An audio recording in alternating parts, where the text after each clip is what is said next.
2 ദിനവൃത്താന്തം 33 അധ്യായം. മനശ്ശെ വാഴ്ച തുടങ്ങിയപ്പോൾ അവന് 12 വയസ്സായിരുന്നു. അവൻ 55 സംവത്സരം യെരുശലേമിൽ വാണു.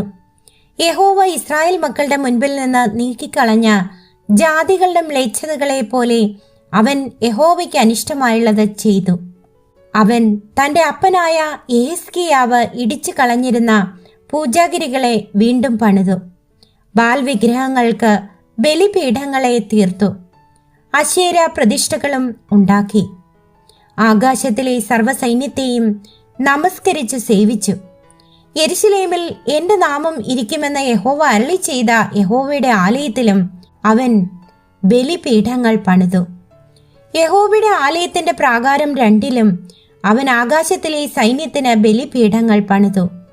അവൻ തന്റെ പുത്രന്മാരെ ബെൻഹിന്നോം താഴ്വരയിൽ അഗ്നിപ്രവേശം ചെയ്യിച്ചു. മുഹൂർത്തം നോക്കി ആഭിചാരങ്ങളും ക്ഷുദ്രങ്ങളും പ്രയോഗിച്ചു. വെളിച്ചപ്പാടന്മാരെയും ലക്ഷണം പറയുന്നവരെയും നിയമിച്ചു. യഹോവയ്ക്ക് അനിഷ്ടമായുള്ളത് പലതും ചെയ്ത് അവനെ കോപിപ്പിച്ചു. താൻ ഉണ്ടാക്കിയ വിഗ്രഹ പ്രതിമയെ അവൻ ദേവാലയത്തിൽ പ്രതിഷ്ഠിച്ചു.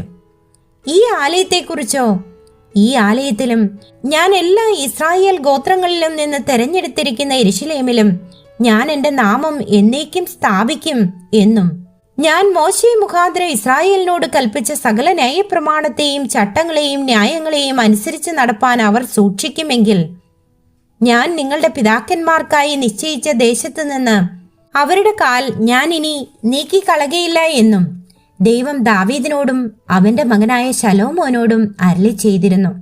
അങ്ങനെ മനശ്ശെ യഹോവ ഇസ്രായേൽ പുത്രന്മാരുടെ മുൻപിൽ നിന്ന് നശിപ്പിച്ച ജാതികൾ ചെയ്തതിലും അധികം വഷളത്വം പ്രവർത്തിപ്പാൻ തക്കവണ്ണം യഹൂദായെയും യെരുശലേം നിവാസികളെയും തെറ്റുമാറാക്കി.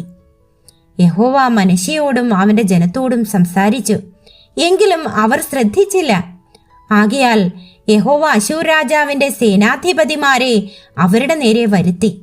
അവർ മനശ്ശെയെ കൊളുത്തുകളാൽ പിടിച്ച് ചങ്ങലയിട്ട് ബാബേലിലേക്ക് കൊണ്ടുപോയി.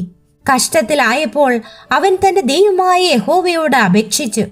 തന്റെ പിതാക്കന്മാരുടെ ദൈവത്തിന്റെ മുൻപിൽ തന്നെത്താൻ ഏറ്റവും താഴ്ത്തി അവനോട് പ്രാർത്ഥിച്ചു.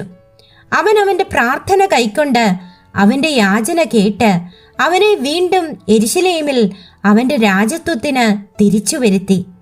യഹോവ തന്നെ ദൈവം എന്ന് മനശ്ശെയ്ക്ക് ബോധ്യമായി. അതിന്റെ ശേഷം അവൻ ഗീഹോന് പടിഞ്ഞാറ് താഴ്വരയിൽ മീൻവാതിലിന്റെ പ്രവേശനം വരെ ദാവീദിന്റെ നഗരത്തിന് ഒരു പുറമതിൽ പണിതു. അവൻ അത് ഓഫേലിന് ചുറ്റും വളരെ പൊക്കത്തിൽ പണിയുകയും യഹൂദായിലെ ഉറപ്പുള്ള പട്ടണങ്ങളിൽ സേനാധിപന്മാരെ പാർപ്പിക്കുകയും ചെയ്തു. അവൻ യഹോവയുടെ ആലയത്തിൽ നിന്ന് അന്യദൈവങ്ങളെയും വിഗ്രഹത്തെയും യഹോവയുടെ ആലയം നിൽക്കുന്ന പർവ്വതത്തിലും യെരുശലേമിലും താൻ പണിതിരുന്ന സകല ബലിപീഠങ്ങളെയും നീക്കി നഗരത്തിന് പുറത്ത് എറിഞ്ഞു കളഞ്ഞു. അവൻ യഹോവയുടെ യാഗപീഠം നന്നാക്കി അതിന്മേൽ സമാധാന യാഗങ്ങളും സ്തോത്രയാഗങ്ങളും അർപ്പിച്ചു. ഇസ്രായേലിന്റെ ദൈവമായ യഹോവയെ സേവിപ്പാൻ യഹൂദായോട് കൽപ്പിച്ചു. എന്നാൽ ജനം പൂജാഗിരികളിൽ യാഗം കഴിച്ചു പോന്നു. എങ്കിലും തങ്ങളുടെ ദൈവമായ യഹോവയ്ക്കത്രേ. മനശ്ശെയുടെ മറ്റുള്ള വൃത്താന്തങ്ങളും അവൻ തന്റെ ദൈവത്തോട് കഴിച്ച പ്രാർത്ഥനയും ഇസ്രായേലിന്റെ ദൈവമായ യഹോവയുടെ നാമത്തിൽ അവനോട് സംസാരിച്ച ദർശകന്മാരുടെ വചനങ്ങളും ഇസ്രായേൽ രാജാക്കന്മാരുടെ പുസ്തകത്തിൽ എഴുതിയിരിക്കുന്നു. അവന്റെ പ്രാർത്ഥനയും ദൈവം അവന്റെ പ്രാർത്ഥന കേട്ടതും അവൻ തന്നെത്താൻ താഴ്ത്തിയതിന് മുൻപേയുള്ള അവന്റെ സകല പാപവും അകൃത്യവും അവൻ പൂജാഗിരികളെ പണിയുകയും അശേര പ്രതിഷ്ഠകളെയും വിഗ്രഹങ്ങളെയും പ്രതിഷ്ഠിക്കുകയും ചെയ്ത സ്ഥലങ്ങളും ദർശകന്മാരുടെ വൃത്താന്തത്തിൽ എഴുതിയിരിക്കുന്നു. മനശ്ശെ തന്റെ പിതാക്കന്മാരെ പോലെ നിദ്ര പ്രാപിച്ചു. അവനെ അവന്റെ അരമനയിൽ അടക്കം ചെയ്തു. അവന്റെ മകനായ ആമോൻ അവന് പകരം രാജാവായി. ആമോൻ വാഴ്ച തുടങ്ങിയപ്പോൾ അവന് 22 വയസ്സായിരുന്നു. അവൻ 2 സംവത്സരം യെരുശലേമിൽ വാണു. അവൻ തന്റെ അപ്പനായ മനശ്ശെ ചെയ്തതുപോലെ യഹോവയ്ക്ക് അനിഷ്ടമായുള്ളത് ചെയ്തു. തന്റെ അപ്പനായ മനശ്ശെ ഉണ്ടാക്കിയ സകല വിഗ്രഹങ്ങൾക്കും ആമോൻ ബലി കഴിച്ച് അവയെ സേവിച്ചു. തന്റെ അപ്പനായ മനശ്ശെ തന്നെത്താൻ യഹോവയുടെ മുൻപാകെ താഴ്ത്തിയതുപോലെ അവൻ തന്നെത്താൻ താഴ്ത്തിയില്ല. ആമോൻ മേൽക്കുമേൽ അകൃത്യം ചെയ്തതേയുള്ളൂ. അവന്റെ ഭൃത്യന്മാർ അവന്റെ നേരെ കൂട്ടുകെട്ടുണ്ടാക്കി അവനെ അവന്റെ അരമനയിൽ വെച്ച് കൊന്നുകളഞ്ഞു. എന്നാൽ ദേശത്തെ ജനം ആമോൻ രാജാവിന്റെ നേരെ കൂട്ടുകെട്ടുണ്ടാക്കിയവരെയൊക്കെയും കൊന്നുകളഞ്ഞു.